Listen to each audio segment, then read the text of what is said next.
So I've had a lot of new followers recently, and a lot are asking why I don't work in childcare anymore. I have done a video on this, but I'm going to redo it because, there's a lot of new people here. So one of the main reasons why I don't work in childcare anymore is the work and home life balance. Now, I know a lot of jobs are the same, but when I became a mum and I have my own family, the last thing that I want to do is literally make my work my life, because I think anyone going into childcare should be made fully aware that it will take over. You will have staff meetings every month that you'll be demanded that you go to, whether you've got childcare or not, whether you're ill, whether you've got a day off. The only thing that exempts you is a holiday day, and that's pretty much it. And again, those things need doing, that's fine, but then sometimes you can sit there and they'll just waffle on and it could have been just put in an email, but there you go. It's staff training, parents' evening, the overtime, the long days, like it just isn't what I want from life anymore. Maybe when I was 16, 17, didn't really care, but now I'm an adult and I've got a family.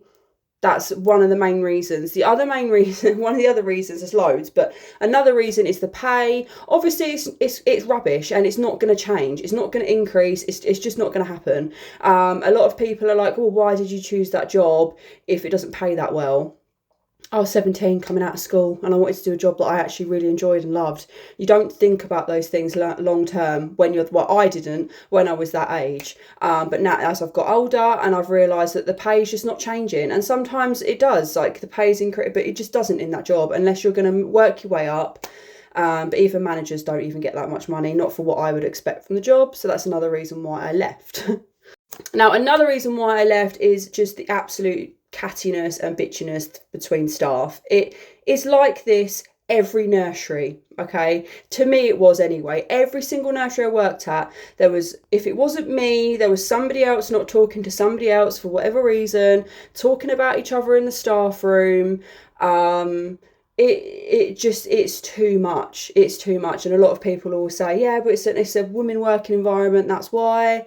Fine, but it doesn't mean that it's okay to treat people this way just because we're women.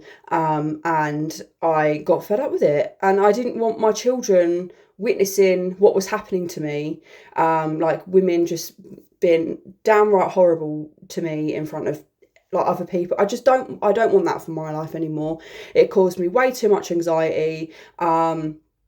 It's affected my self-esteem. It has affected how I make relationships and how I view friendships now. I always think that people are talking about me, even if they're not, because I've been raised in that environment. If you look at it this way, I worked in it for 17 years. I was a teenager when I started. I'm 36 now. I was raised in that industry.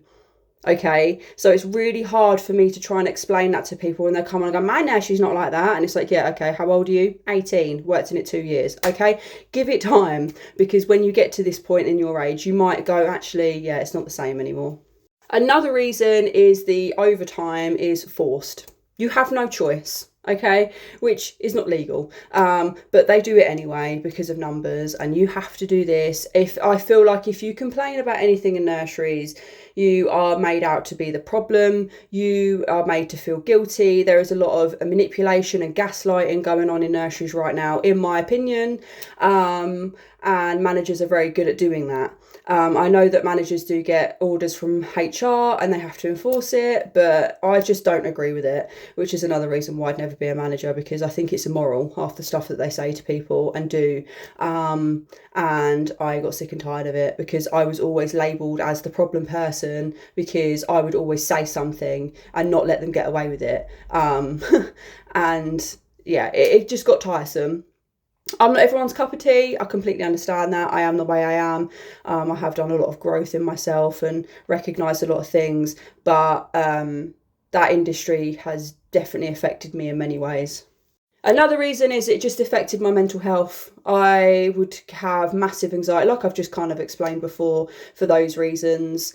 And also, I think that sometimes if the pay is good enough, because a lot of jobs have these kinds of issues, but the pay matches up to what you're doing, whereas I don't think the pay matches up to the job responsibilities. You are responsible for other children's lives. They are in your hands. If you do your job wrong, it's detrimental to their life, but you get paid the same amount as someone that stacks shelves in Tesco's. Now, again, nothing against people that work in Tesco's. That is still hard work, and they're still with that pay. But I don't understand how the pay is exactly the same as that, especially since in childcare you have to study to even be able to do that job. I have a level 3 qualification. I did college, and I also learned while I was working and gained another qualification. I had to put a lot of work in to be able to even physically do that job. Whereas I think if you just go and work and stack shelves, GCSEs, you don't need anything in particular to be able to do that job. So why does it pay the same? I just don't understand it. I never ever will. And lastly is some of the parents. Now, I actually never had that many issues with parents. I think because the actual work life I was having with management and staff was a lot worse compared to what I had with parents. But I will say, since I've started making some of my videos, I have seen a lot of parents troll me online. The toxic behaviour from parents is absolutely despicable. And like, looking back on certain interactions, would I do that again? No, I definitely would not. A lot of parents are fantastic. They're amazing. I still have relationships with a lot of, not relationships, but they still know me. I had someone comment saying that I was their child's favourite quite recently. So there's a lot of lovely parents out there, but there are some that I have noticed on TikTok at the minute as well that complain about every little thing. And to be honest, TikTok wasn't really a big thing when I worked in childcare, and I really don't think that I could work in childcare now with parents using their platform to badmouth staff that work in nurseries, quite frankly, about situations they could just deal with it. So I'm quite glad that I don't have to see that side of it, quite frankly. But yeah, those are my reasons. If you've got any other different ones, feel free to put it in the comments. You can put in the comments that you don't agree with this video. That's absolutely fine. But I'm not going to please everyone, and they're my own personal reasons as to why. There's not going to relate to everybody. Some people are happy with the pay. Some people don't have the issues with women, but I do. So those are my reasons.